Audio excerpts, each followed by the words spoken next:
What's up, KoreKara Scott? Welcome back to the podcast. So normally we talk about Japan, but this week something special here because we just watched Squid Games and we really enjoyed it. And we had a lot of ideas, a lot of stuff up for discussion here, and we got kind of deep into it. Spoiler alert. Yeah, spoiler alerts, but you'll be in for a fun ride. So hope you guys enjoy it. Yeah, so everyone's been talking about Squid Games lately. Yeah, I don't know why. It's so popular. Like, I was at a restaurant the other day, and I just heard people, like this old couple talking about Squid Games. Oh, old couple too. Oh, I guess it really is number one, like, in the world, right? Like, I saw that article. Yeah, like, the CEO said it's like slated to be the number one thing on their platform of all time. That's crazy. Yeah, it's kind of like some Parasite vibes in a way. It just like randomly came out of nowhere and just took over. Yeah.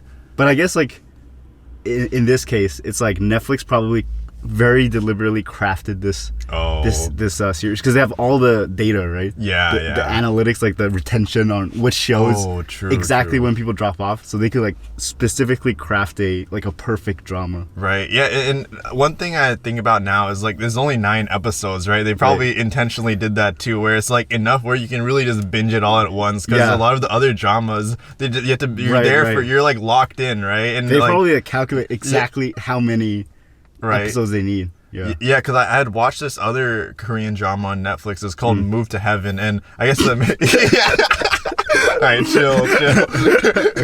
This is not what you're thinking about. It's a pretty solid drama, but like it had like 10 episodes or something, and it became like one of the top like dramas like of all time apparently. Like not Netflix. It was just like in general. In general. Yeah, like for Korea. And that one like they were probably calculating that too. You know, like 10 episodes. It was actually a really unique thing, but like 9 episodes of Squid Games. I was watching a behind the scenes of it the other day, and apparently it's been in the works for like 10 years or something like that. But like it just never came to fruition or something. But then Netflix came along. They probably saw the concept of like, all right, we're gonna make this. Oh, so they somebody wrote it. Yeah, and then they bought it. Yeah, something like that. Yeah. Damn.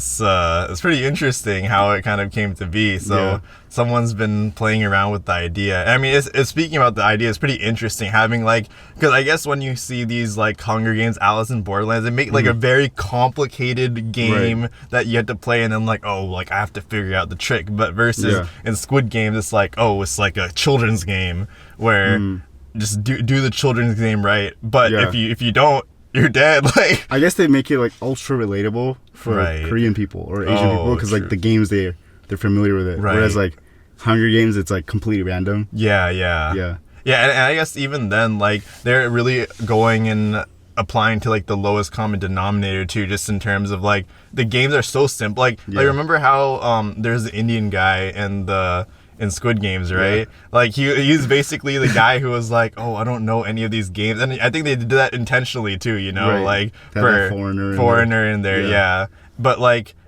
it was easy enough for him to get it, and like let alone like any viewer from anywhere. Like the games are so simple that you can just think 5 seconds. Yeah, it makes sense. Netflix probably like calculate. Oh, we need like Indian guy in there to make it ultra relatable to every region in the world or something. Yeah, maybe. And they had the Americans in there too. Oh, right. So they're like, okay, we need to have every single race in here. Oh, they even had the Chinese guy. Yeah. Damn. I wonder how much thought actually went into all that. Yeah, probably a lot though. I wonder what they were thinking when they made that American guy and they had to. Oh yeah, we're not talking about it. Imagine the worst scene in the entire show, dude. Imagine that meeting, like, oh, according to our analytics, like we need this scene. Yeah, dude. I was like. When I saw that, I was like, I was not expecting it to be that graphic, dude. I was like, why is this on the fucking screen right now? I mean, personally, I think the show would be a little bit better if they just cut that. Yeah, for sure. But maybe like their analytics showed that they had to. They had to include that scene. Yeah, for sure. Yeah. They had some. I feel like when they introduced that group of people, the VIPs, it just got really weird in that around the VIPs. You know, like they did. Like, also, I feel like their acting was really bad. Yeah. It's like the typical, like, when you have, like, your token white guy. Yeah. It's like, I think they're doing it to go and talk, like, in a way that, like, if you don't understand English, right, you can understand. I mean, probably when they recruited, they didn't know, like, how good their acting was. Because they probably recruited in Korea and, like, looking for white, like, old white guys. And then it's, like, just some guy chilling there. Like, let me apply to some guy on the street. Yeah. Like, hey, you want to be in a Korean drama? And he's like, yeah. And then they just needed it. and he looked at the script with that scene. He's like, yeah, I want to do this. That's me right there. Or maybe it's like he's the only one who agreed after reading that scene. Oh yeah. That's why the acting was so bad. No one else would agree to it. Oh man. Yeah. I mean, I feel like with these like dramas in general, like, actually was one specific white guy that I've just seen consistently show. He wasn't in Squid Games, but he's just consistently showing up in like every drama. Korean dramas. Yeah. Like this guy probably has more credits than like some of the top actors, which is kind of crazy. I mean, if he can get pigeonholed into like that white guy, that's like pretty good for him. That's like it's pretty solid. Watanabe Ken in America. Oh, you're right. Like, you're right. Whenever they need a serious Japanese guy, the samurai need True. Oh man, but yeah, dude. Whenever he comes in, I'm like, it's like you know you see the terrible acting come in, and it's like, but I mean, it's kind of like those anime English, like whenever they have the anime English, they're like trying to sound like they're native, but it just sounds so bad. It's kind of like that vibe. True. Yeah. But man, I guess getting back to Squid Games, there's so much like that happened over there. It was kind of crazy. Like definitely when I kind of watched it without like knowing anything, you know, just went right into it. Didn't know what to expect, and same.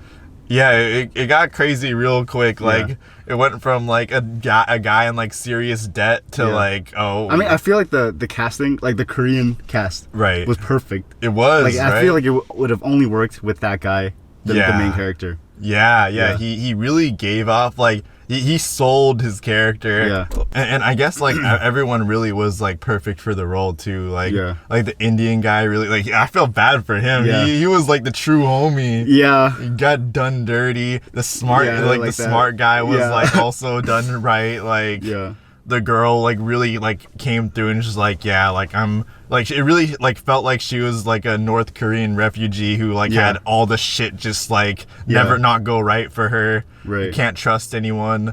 And I feel like they had a couple of those characters that were just there for a little bit. Like I remember when they introduced the teams for the first time, and the North Korean girl just walked up and found the other girl. Like it was like she's so obviously standing out. I remember that. Yeah, she never appeared before that. It's like just her partner was there. Yeah. And then she was just there to. But I guess like. I feel like they definitely did make an effort so that they can relate to every like anybody's watching, because like in the games there's people of all different classes. There's like rich people, there's like salary or like work, like labor workers, immigrants, right? But then if you look at the other like other shows where they've done like these sort of Hunger Games stuff, it's more like homogenous. True. Yeah, there's not really much of a... And I guess one interesting thing is you could actually see people's occupations kind of come to help them in the game, which is actually really interesting. It's not something you usually see. Like, and you could also see like unfair advantages, like with the doctor. Like, he was out here like doing some illegal stuff on the side to get unfair advantages, and then he gets like... Then he gets... But... You know that the OG, like...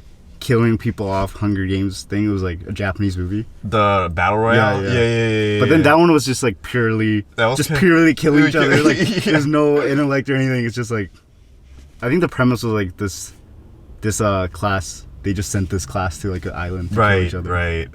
Yeah. I remember the because it was the inspiration for Kill Bill, right? Oh yeah. And the very excessive like blood splatters and stuff like that. And he actually, the Quentin Tarantino, he hired the actor that was in there. Oh. I think her name was like Kuriyama Chiaki. Like one of the schoolgirls he hired into Kill Bill, who was the guy who was fighting the main girl. Oh, shoot. In that bar, remember? Oh, she had that freaking like thing. Yeah, man. And I went to that restaurant. Oh, you did? Yeah. Like it wasn't exactly the same, like because he rebuilt the set. Right. But it was like so similar to that place. Yeah. That's pretty sick. And there's like a picture of Quentin in the restaurant. Oh, I can imagine after that. Like, yeah. But they could have pushed it harder though, that restaurant. They like, should have. The original Kill Bill location. They just named the restaurant the Kill Bill restaurant. Probably be pretty solid, to be honest. Yeah. Oh man. Yeah. Wow. Yeah, but when I was watching Squid Games, right, I thought about Kaiju. Oh, Yeah, you haven't seen Kaiju. I haven't seen Kaiju, but it's a pretty well-known anime, right? Yeah. I mean, the premise of the anime is basically like all these. The main character, he's like massively in debt because he's like a degenerate gambler. Right. And, like every time he gets money, he just go all in again, and he's like lose a lot of money. Right. And then he gets like recruited into this game for rich people to watch, where they do like risky stuff or something for entertainment. Right. So it's basically exactly the same premise. I see. It's just that they didn't have that one scene with the white guy. Yeah. Yeah. I guess they didn't focus too much on the patrons. Rich people. But there was the exact game where they were crossing like between two buildings. Oh yeah. Oh, the bridge. Yeah, there was that exact game. Oh, with the glass. It was like on a rail, but then it was like. I think it was like electrically shock you or something. Oh, damn. And then it's spoilers for the anime, but he passed it. Right. By doing something related to glass.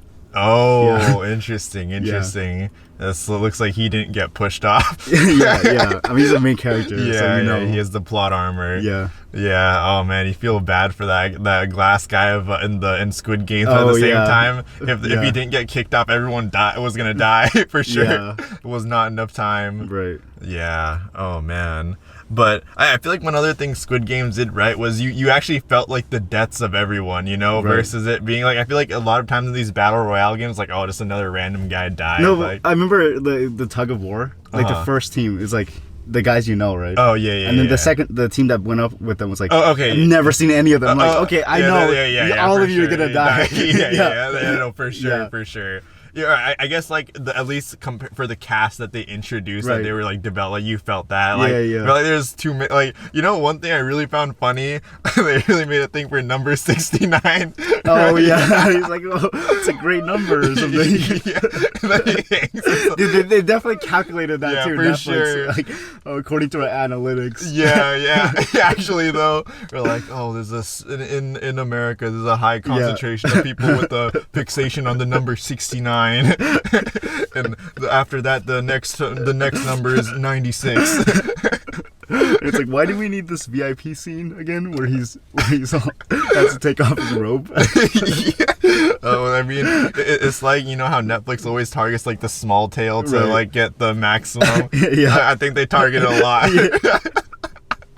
Yeah. Oh man. Yeah, but I think that in itself was pretty funny, but it was definitely calculated. Yeah. But I mean, I wish they could make something like that in Japan though, because I feel like Japan, the standard of Japanese shows are still not. I mean, there's like have you seen like Zena Kantoku, like the naked director? That one's like high production value. Yeah. That one is pretty high production value. But it's not like it's not like addicting. Yeah. It's like, I want to see what happens next. It's more like just like a drama. Yeah, right. Yeah. For sure. Yeah, I feel like that one is more so you can just see like it's better, but you can just drop off whenever, really, like. And I think the number one TV show in Japan of all time is like called Hana Yori Dango, which is like a love drama. And it's extremely bad. I mean, to me, I tried to watch it. I just couldn't watch it. Oh man! Like the acting was so like over the top and bad. It was like like you have to pretend you're watching an anime, but it's like just real people. That's kind of jarring. Jarring. And I feel like that's how they do a lot of dramas. Right. Which is like why it's like hard to get into. Yeah, I feel like the like with Alice in Borderlands, for example. I feel like Netflix needs to take control, because they have like an idea of like what sells versus like I guess what sells in Japan, because they're trying to make something that's gonna go worldwide hit. Yeah, and Alice in Borderlands is kind of similar. It is. It's like those games where people die and stuff. Yeah, except those ones are a lot more complicated, because they had the whole premise of the main character being like super smart. Right. But like, Hey guys, before we get back to the podcast, I just want to let you guys know that this week's video is sponsored by our patrons. Queen, K90, Drew Jack, Alan Card. Yeah. Back to the podcast. But yeah, Alice in Borderlands, with the whole premise of having like a super smart character, kind of like Light from Death Note in a way. I feel like he's not as OP as Light from Death Note. I feel like Japanese people, they really like the idea of a Tensai. They really do. Yeah. Like that or some version of an overpowered ass like all the animes, it's always like that. You got the just non-human, non-relatable. Yeah, actually the furthest from relatable. Like you at one point you think they're relatable, but then they're like, oh, I've been hiding my true powers all along. I'm actually I was a genius from the age of 2. I learned calculus in the womb. Like or it's like they're not OP, but then with a little bit of training, a 2-episode training arc, boom, they're like they're OP. the strongest. Yeah, for real. Like, a lot of them don't even make sense. Like, they just started doing something. Like, they just started. Like, they have no special powers. But, like, you meant they're just, like, trained for, like, a master. Some wise master's gonna come along and be like, oh, I know the secret sauce. And there's like, but it takes 10 years to go and learn this. But it takes them, like, 6 months. No, I feel like sometimes, but then they're like, but there's one secret way to learn it fast. Like, there's under some time crunch. Just buy this $2,000 course the fast way. Fade away. Imagine they had that in an anime. They're like, oh, it'll take 10 years for you to learn this, but if you use promo code KoreKara, check out.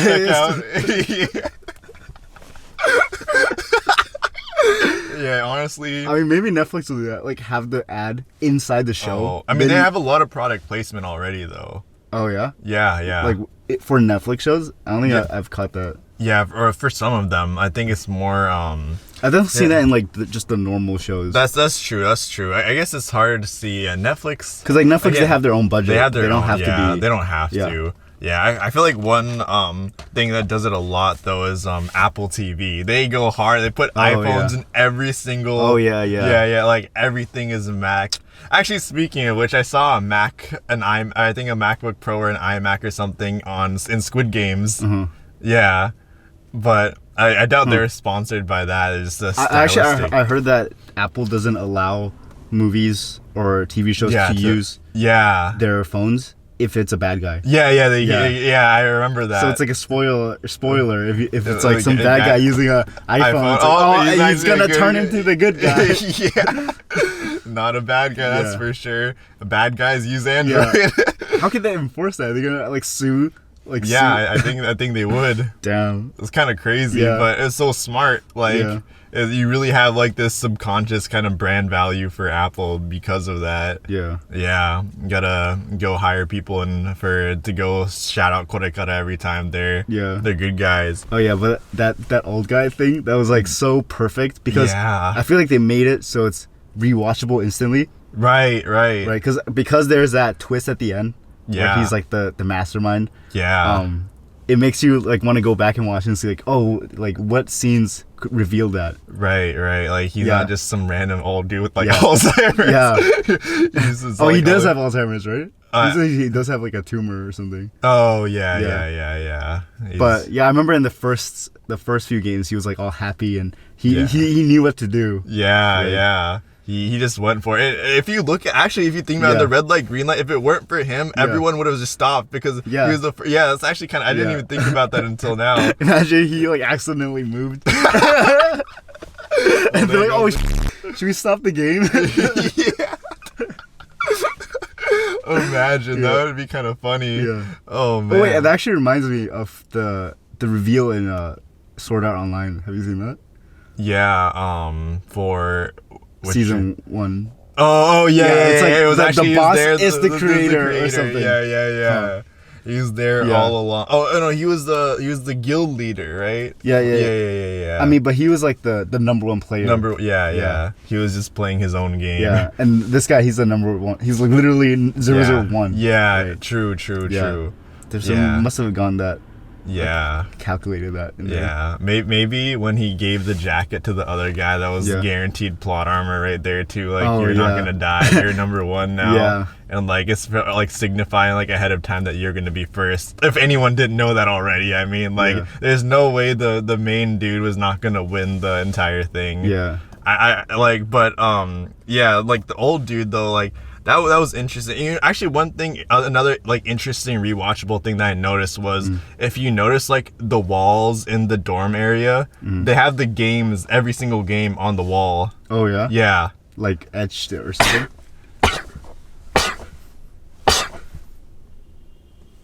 Yeah.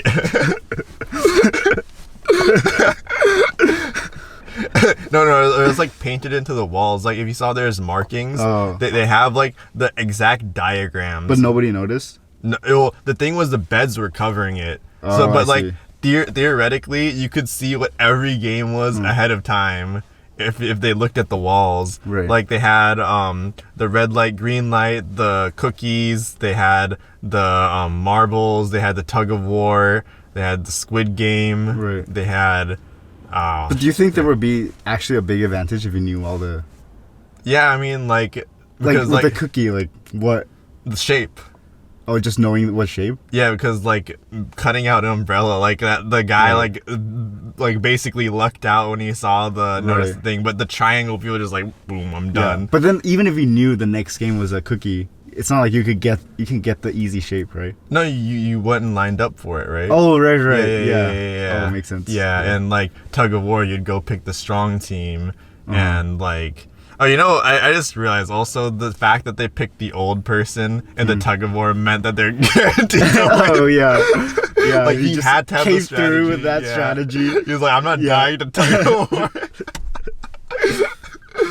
Yeah, and then the glass. I feel like that strategy wouldn't work. The thing they did, where they're like, oh, well, let's go through the forward. They would all just trip and like fall. Yeah. Honestly, I remember when they're like, you know, they're going up the elevator and they reach the top and they start like flashing back to like the strategy. And then they like start and they they go like armpits on the thing and then they're just like. I was like, what the hell are they doing? I started laughing a bit. I was like, it's kind of funny. Like, I feel like what they should have done when there was a stalemate is they should have just let go for a bit, because then everybody would trip and then they'd pull. Oh, but wouldn't they trip too because they're handcuffed to the rope, so they'd get pushed forward? But there's like a decent slack. Oh, it's not like directly. Oh, you're right. Yeah, they could do like a couple inches, and they would just, because they're pulling so hard, they would just fall. Right? Yeah, and then it's our time now. Yeah. But I mean, I guess they kind of did that at the end of the day. Right. Except they like fucking... I think they made it so intentionally like that they're on the verge of death with like the 3 steps. They made the guy like kind of fall off and they brought him back. Which I feel like is kind of unrealistic. If his weight is going down, like they shouldn't be able to just like randomly like pull it back up. I think they're just trying to show how like strong the Indian guy is. Yeah. Also, one thing about the Indian guy, they had that plot point of him like having like missing part of his fingers. Like remember like, oh, don't show it as a sign of weakness. But they only showed it once and they just never mentioned it ever again. You know, like I just realized that. It was just like maybe they just forgot to like. Had the makeup. And I feel like the funny thing is like after they showed that scene, right? Yeah. It didn't even matter because he just found like another immigrant guy, like, and like it didn't even matter. He was like, "Oh, you got me, right?" And he's like, "I got you, bro." Right. And then like it didn't like the hand thing didn't matter at all, and like throughout the thing, they just had that to relate to anybody who's like lost a finger or something. I guess maybe that's what it was. That's what it was. Because actually, there's like a decent amount of people who don't have fingers. Right. In Asia. Oh. Like, if they're into like gambling. Oh, really? Yeah. If you borrow money from like a shark and you don't return it, they'll like cut your. Oh, really? Or like if you used to be in a gang and you want to leave, they'll cut your finger off. Oh, wow. Yeah. Oh. So a lot of times, like taxi drivers, they won't have fingers. Oh, really? Yeah. Interesting. I've seen it a couple times in Taiwan. Oh, so that's when you know, like they're like back in the day. or maybe like, still they like just effed up and like accidentally cut their own finger off. Oh, yeah. Oh, but they'll probably make a better story out of it. Yeah. Yeah. Oh man, that's interesting though. I was thinking for the glass game though. Like, couldn't they just walk on the rail and not on the glass?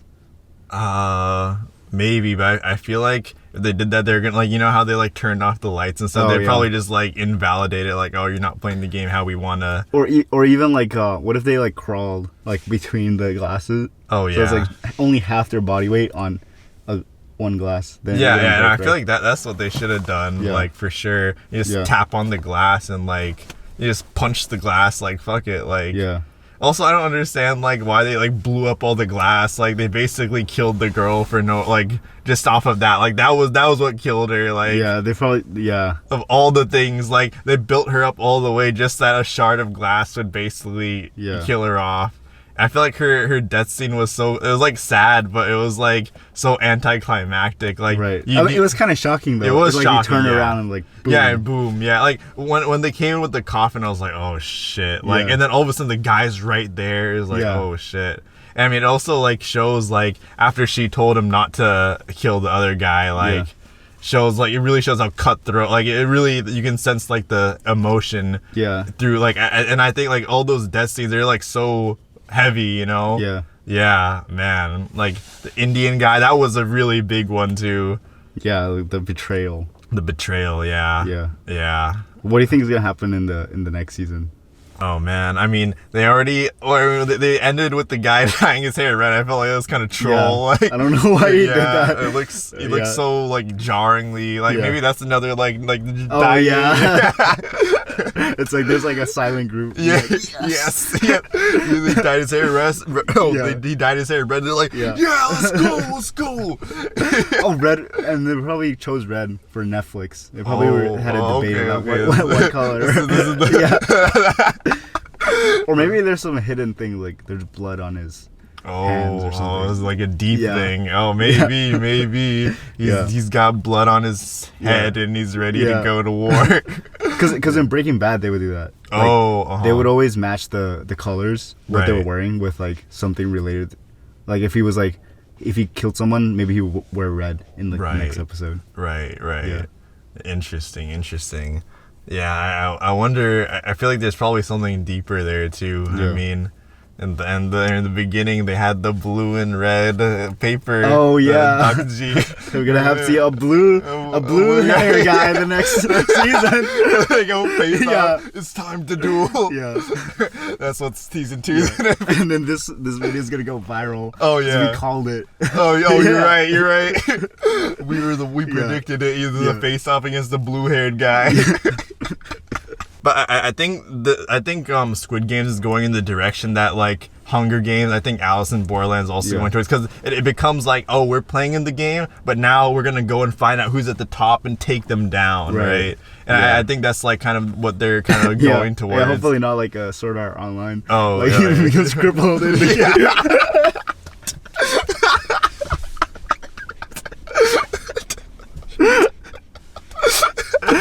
I trust Netflix. They have all the analytics. I'm sure the second season will be even better. I'm sure that, like, especially after this, they're gonna make sure they don't mess it up. Like that would be like the biggest like fail. Like if you had the top performing and then you make it like the worst performing, like it would be all bad. But I think it's gonna be interesting because I wonder if there's anyone else behind the old guy. Like the old guy, he had a owl mask, right? Like he oversees and watches all. But now we see him in bed, like pretty much dying. Like, but the games are still going on, and I'm sure the detective guy is alive for sure. Because I'm pretty sure the brother like made, because he shot him on his shoulder and he fell into the water, so he's alive for sure. That whole arc over there. I found that actually really interesting. But I feel like he gave himself away too early. Like, that's one thing they did well. With like the multiple arcs. I feel like the other ones didn't do it. I felt like the being able to see the behind the scenes, because usually you wouldn't see anything from the workers side of view, like, because those are also like normal people, it seems like, that were like, you had that one kid that just got shot, but like they seem to probably be facing similar things, like where they're super in debt and they're like the way they get paid is like by being a part of these games. But also I found it's like so easy for the guy to sneak in there, which is kind of weird. Like he just like pulled up. Like he was clearly tailing the guy all the way there. Yeah. And the guy was like, "Oh, that's normal." Also, how come he didn't recognize his own like brother's voice? I think it's a voice changer on, right? Did he? It sounded the same, like before and after. I guess so. Yeah. It's not like a Darth Vader voice changer. Yeah. It was just like, yo, yo. It's like, oh, I could have tell just by your voice the whole time. I mean, I felt like you really like once you saw that his brother wasn't in the games, like for sure he was like the lead man, you know, right. Like. It felt like it was coming for, especially like when they arrived on the island too. He gave them like warning shots. Like if you're like tailing someone, you would like they're there, but you're not gonna go and give them like a heads up, right? So I think he gave him like all the. But I guess we're also gonna find out a lot more about him, like, cause he won the game like some years ago, and now he's the lead man. So maybe like I think kind of like in Hunger Games, where you're like never truly done with the Hunger Games, you know. So he like somehow gets back there, like. But I guess in a way too, the main guy, he had the option to just like take like the 45 billion or whatever he had and just chill. Yeah. But he was like, I'm turning around. I'm not going back to America. Yeah. Which is kind of weird because also he just kind of like in the beginning everything was like for his daughter. Yeah. But he's just like, oh yeah, she can stay there. Like, I'm gonna let these guys know what's up with my new red hair. Yeah. I got my new red Dakushi. I'm gonna throw that shit on the ground or flip some paper real quick. Maybe in the next season, the new leader will be revealed to be Mr. Beast. Like he takes off the mask. Alright, thanks for making it to the end of the podcast. Make sure to comment down below what your favorite moment in Squid Games was. See you guys in the next episode. Let us know if you want us to do more. Peace.